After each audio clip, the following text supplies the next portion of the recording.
ये है news reporter network. आप देख रहे हैं न्यूज रिपोर्टर लाइव, सोच आपकी, आवाज हमारी। नमस्कार, आप देख रहे हैं न्यूज रिपोर्टर लाइव और मैं हूं आपके साथ विपाशा पाल। शुरुआत करते हैं आज की हेडलाइंस के साथ। मुख्यमंत्री धामी ने किया मुंशियारी स्थित जौहर क्लब मैदान में आयोजित मुंशियारी महोत्सव 2022 का शुभारंभ। निर्माणाधीन सैन्य धाम का सैनिक कल्याण मंत्री गणेश जोशी ने किया स्थलीय निरीक्षण। और आज देहरादून के भाजपा महानगर कार्यालय में हुआ प्रेस वार्ता का आयोजन। अब समाचार विस्तार से। मुख्यमंत्री पुष्कर सिंह धामी ने मुंशियारी स्थित जौहर क्लब मैदान में आयोजित मुंशियारी महोत्सव 2022 का शुभारंभ किया। इस अवसर पर मुख्यमंत्री ने कहा कि मुंशियारी महोत्सव धीरे धीरे विश्व प्रसिद्ध महोत्सव के रूप में अपनी पहचान बना रहा है। मुख्यमंत्री धामी ने इस अवसर पर मुंशियारी में एकलव्य विद्यालय खोले जाने, मुंशियारी को नगर पंचायत बनाए जाने, मुंशियारी में गौ रक्षा के लिए सहयोग दिए जाने, बकरियों के चुगान की अनुमति दिए जाने और बोना गांव में गार्डर पुल बनाए जाने की भी घोषणा की। जैसा आप सब लोगों के माध्यम से और भाई हरीश ने भी कहा कि यहाँ पर नगर पंचायत की आवश्यकता है, तो नगर पंचायत के रूप में हम लोग निश्चित रूप से अगर नगर पंचायत यहाँ पर बननी है तो नगर पंचायत बनाई जाएगी। मैं यह भी घोषणा करता हूँ। साथ ही साथ यहाँ पर अभी मुझे गौ सदन के लोग मिले थे। मैं चूंकि गौ माता और गंगा माता कह रहे लगातार काम करना मैं अपना सौभाग्य समझता हूँ कि जहाँ गंगा माता निर्मल रहे, पवित्र रहे, स्वच्छ रहे, निर्मल रहे, वहीं हमारी गौ माता भी सुरक्षित रहे। उनके द्वारा स्वयं हमारे यहाँ के लोगों के द्वारा एक गौ सदन यहाँ पर बनाया जा रहा है, बनाया गया है। उसमें जो भी सहयोग की राशि होगी, डीएम साहिबा इसको लिख दीजिए, हम लोग अपनी तरफ से भी उसमें पूर्ण सहयोग करेंगे। और बहुत सारी यहाँ पर मेरे को घोषणाओं के वो मिले हैं। अभी तक इस क्षेत्र में लगभग 66 घोषणाएं हमारी जो है मुंशियारी क्षेत्र के लिए अभी तक हो गई हैं, तो जिसमें से आधी के लगभग कंप्लीट हो गई है और काफी सारी पर काम चल रहा है। भाइयों बहनों, मैं आपसे कहना चाहता हूँ कि जितनी भी हमारे इस क्षेत्र की जो घोषणाएं हैं, उन घोषणाओं को जल्द पूरा किया जाएगा और ये जो नए प्रस्ताव किए हैं उनका भी आकलन करवा के उन सबको भी अपने आगे के प्रस्ताव में सम्मिलित किया जाएगा। अब तक 66 घोषणाएं की जा चुकी है, जिसमें से 32 घोषणाएं पूरी हो गई है। शासन स्तर पर, जनपद स्तर पर 34 घोषणाएं अग्रसारित है। और ये विकासखंड मुंशियारी एवं धारचूला के जो भेड़ बकरी पालकों की भेड़ बकरियां जो शीतकालीन चुगान हेतु तराई के जंगलों में जाती थी, जिसमें विगत कुछ समय से प्रतिबंध के कारण चुगान हेतु नहीं जा पा रही थी, उसे अब जो मेरा विधानसभा क्षेत्र है चंपावत में संबंधित विभागीय अधिकारियों को निर्देशित कर चुगान की अनुमति भी प्रदान कर दी गई है। सैनिक कल्याण मंत्री गणेश जोशी ने देहरादून के गुनियाल गांव पहुंचकर सैन्य धाम के निर्माण कार्यों को लेकर स्थानीय निरीक्षण किया। इस मौके पर मंत्री जोशी ने कहा कि सैन्य धाम का निर्माण कार्य तेजी के साथ चल रहा है। जिस प्रकार निर्माण कार्य की रफ्तार है, निश्चित ही हम तय समय सीमा से पूर्व ही सैन्य धाम का निर्माण कार्य पूरा कर लेंगे। कैबिनेट मंत्री ने संबंधित कार्यदायी संस्था को निर्माण कार्य को तय समय सीमा के भीतर कार्य पूरा करने के भी निर्देश दिए हैं। उन्होंने कहा कि निर्माण कार्यों में इस्तेमाल हो रही सामग्री में गुणवत्ता का विशेष ध्यान दिया जाए। देखिए, हमारा संकल्प है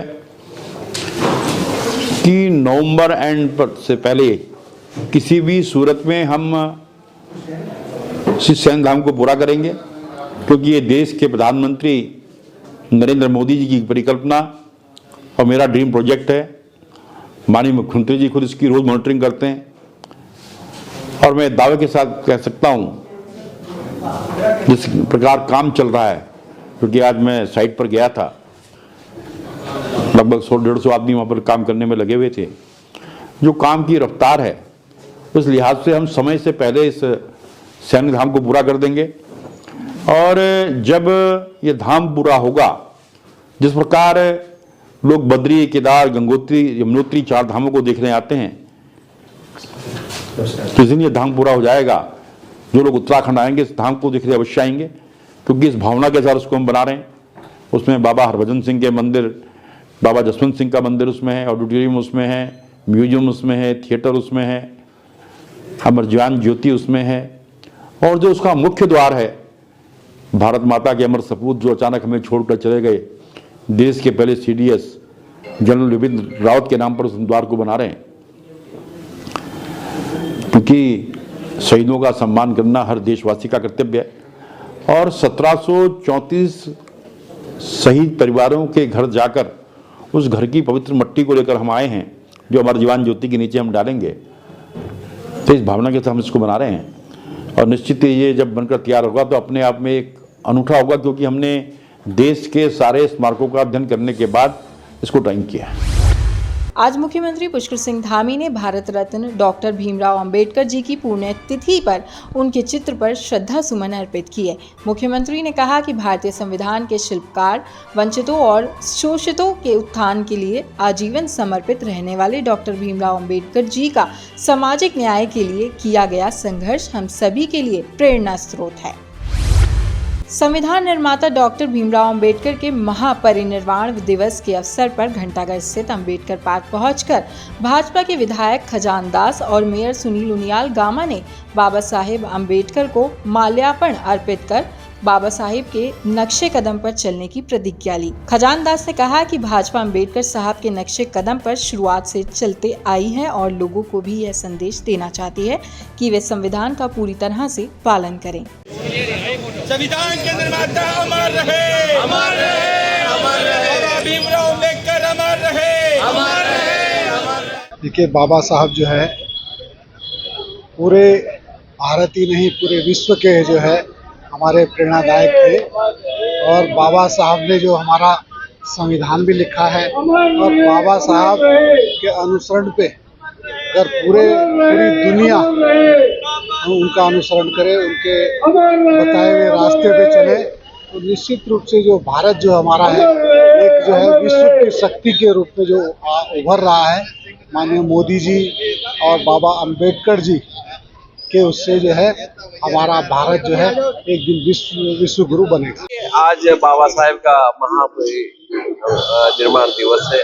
इस अवसर पर मैं इतना ही कहना चाहूंगा कि बाबा साहेब ने जिस तरह से भारत के संविधान का निर्माण किया और साथ साथ में एक संदेश देने का भी काम किया कि सब मिलकर के चलेंगे, शिक्षित बनो, और इस तरह से एक हमको बहुत बड़ी सीख दी।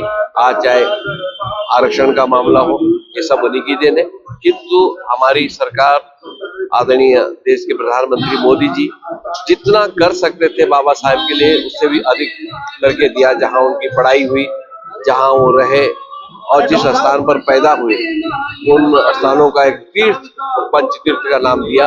ये बहुत बड़ी बात है। हम अगर मऊ के अंदर जाते हैं तो वहां देखते हैं कि वहां क्या सुंदर निर्माण माननीय प्रधानमंत्री जी ने करवाया।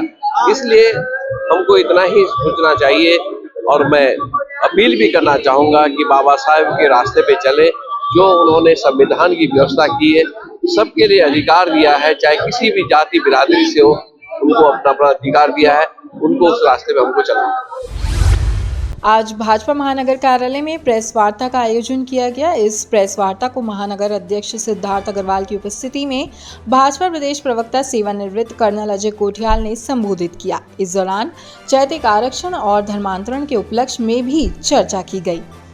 देखो, धर्मांतरण तो एक बहुत जरूरी मुद्दा है। आज उस मुद्दे को अगर हम देखें और जो अधिनियम जो बना है उसको ना गहराई में पढ़ें तो वाकई में लगता है कि हमारी जो संस्कृति है, हमारे जो यहाँ पे बॉर्डर एरियाज़ हैं, उनको सेफ रखने के लिए इस नियम में हर तरीके से बहुत अच्छा इंक्लूजन करा गया। में अधिक से अधिक नागरिक प्रतिभागिता को इंश्योर करने के लिए उसका समय बढ़ाया गया है, क्योंकि आपने पिछले दिनों भी देखा गया होगा कि सबसे बड़ा नागरिक प्रतिभागिता के लिए 1 करोड़ SMS के माध्यम से आम नागरिकों को, जनता को जोड़ा गया है। क्योंकि जो स्टेक होल्डर्स हैं, जो हमारे आम नागरिक हैं, जो अलग अलग धार्मिक संगठन हैं, उनको सबसे पहले अपने साथ लेकर, क्योंकि UCC एक दिन चलने वाली चीज़ नहीं है। UCC पर एक बड़ा लंबे समय तक बड़े बदलाव इस उत्तराखंड के अंदर हमें UCC के बाद देखने के लिए मिलेंगे। तो अधिक से अधिक नागरिक प्रतिभागिता को बढ़ाने के लिए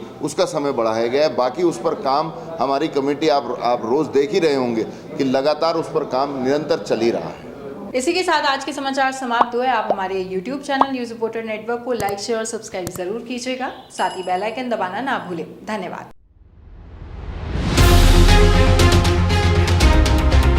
ये है न्यूज रिपोर्टर नेटवर्क। आप देख रहे हैं न्यूज रिपोर्टर लाइव। सोच आपकी, आवाज हमारी।